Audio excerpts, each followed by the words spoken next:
Hello everyone. কি খবৰ আপোনালোকৰ? আশা কৰো সকলো ভালে আছে। মোৰ আজি এই নতুন ভিডিও এটালৈ আপোনালোকক স্বাগতম জনাইছো। মোৰ কেমেৰা সন্মুখত কথা কোৱাৰ অভ্যাস একেবাৰে নাই। আজি মই মুখত কেমেৰাটো লৈ ভিডিও কৰিছো আৰু কৈছো কিবা এটা ওলাইছে কিবা এটা বহুবাৰ প্ৰেক্টিছ কৰিছো। ফাইনালি মই ভিডিওটো বনাবলৈ আৰম্ভ কৰিলো আৰু ভিডিওটো আজি মই কি দেখাও আপোনালোকক চাই যাওক। আজি মই ইন্টাৰেষ্টিং কিবা এটা দেখাম। আপোনালোকে বহুতে দেখিছে আৰু বহুতে বনাইছেও তেনেকুৱা এটা বস্তুৱে মই দেখাম নিমৰ চাবোন মইনো সোপ বেছ ক'ৰ পৰা আনিলো নিম পাত ক'ৰ পৰা আনিলো আৰু তাত কি কি এড কৰিলো সকলো বিলাক ডিটেইলছত মই কৈ যাম আপোনালোকে ভিডিওটো শেষলৈকে চাই যাওক যদি ভাল লাগে লাইক কমেন্ট আৰু শ্বেয়াৰ কৰিবলৈ খালি নাপাহৰিব বলক তেতিয়াহ'লে ভিডিওটো আৰম্ভ কৰো এনেদৰে মই সোপ বেছ ডোখৰ লৈ ললো 300 গ্ৰাম মান হ'ব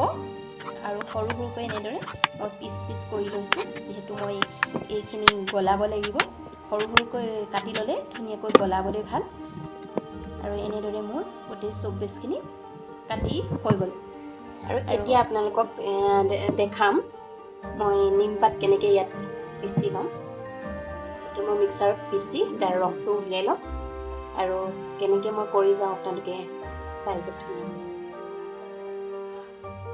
এনেদৰে মই মিক্সিত নিম পাতখিনি লৈ ললোঁ নিম পাতখিনি মোক ভণ্টিয়ে দি পঠিয়াইছিলে সিহঁতৰ ঘৰত নিম গছ আছে আৰু এইটো হৈছে মোৰ বিশালৰ পৰা বস্তু এনা মোনা হয় আৰু এই মোনাটো মই দুফাল কৰি ললোঁ এনেকুৱা মোনাবিলাকত চেপিবলৈ ৰসটো বহুত সুবিধা অকণমানো মানে গোটা পাতবিলাক ওলাই আহিব নোৱাৰে আৰু ধুনীয়াকৈ মই একদম পুৰা চেপি ললোঁ আৰু এনেদৰে ফাইনেলি মোৰ ৰসখিনি ওলাই গ'ল এনেকৈ কৰি মই ইয়াত সোপ বেছ আৰু ৰস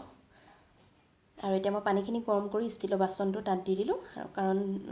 সোপ বেছখিনি গলাব লাগিব যিহেতু আৰু এনেদৰে মই সোপ বেছখিনি 10 মিনিটমান মই গলালোঁ লাহে লাহে মোৰ ৰস ওলাইছে এয়া আপোনালোকে দেখিছে এনেদৰে মই গলাই আছোঁ এয়া 2-3 ডোখৰমান আৰু অকণমান গলিবলৈ আছেগৈ এইকেইডোখৰ গলিলে মোৰ হৈ গৈছে আৰু এতিয়া মই ইয়াৰ আধা ৰস ইয়াত দি দিম ধুনীয়াকৈ এয়া মোৰ ফাইনেলি হৈ গৈছে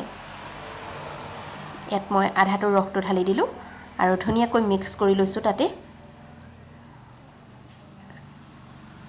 আৰু এইটো মোৰ এচেঞ্চ হয় এইটো গ্লিচাৰিন হয় ফাৰ্মেচিতে পাব আৰু এইটো এভনৰ কেপচুল আৰু এইকেইটা মই অলপ এড কৰিছোঁ 2-3 টোপাল মানে এইটো এচেঞ্চটো দি দিছোঁ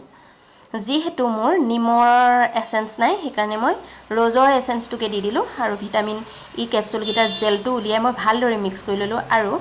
সোপ বেছৰ মই সোপৰ মানে যিটো ফাৰ্মাৰ হয় ফাৰ্মাৰটো ধুনীয়াকৈ মই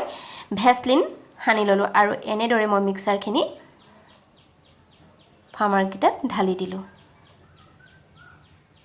মই প্ৰথমতে অলপ দি ল'লোঁ আৰু এতিয়া মোৰ ফাইনেলি সোপ বেছৰ মিক্সাৰখিনি হৈ গৈছে আৰু মই 4 ঘণ্টামানৰ কাৰণে মই ফ্ৰিজত ৰাখি দিলোঁ এয়া ফাইনেলি মোৰ ভাগৰ চাবোন হৈ গৈছে 4 ঘণ্টা পিছৰ এয়া ৰিজাল্ট হয় কি ধুনীয়া লাগিছে চাবোনকেইডোখৰ কিবা এটা মৰম লাগি আহিছে আপোনালোকে ভিডিওটো চাই কেনেকুৱা পালে কমেন্ট কৰি জনাব যদি ভাল লাগিলে লাইক কমেন্ট শ্বেয়াৰ কৰিবলৈ নেপাহৰিব এই চাবোনকেইডোখৰ সম্পূৰ্ণ নেচাৰেল হয় আৰু কি বস্তু দি বনাব লাগে মই আপোনালোকক দেখাই দিলোঁ আপোনালোকে ঘৰতে বনাব পাৰিব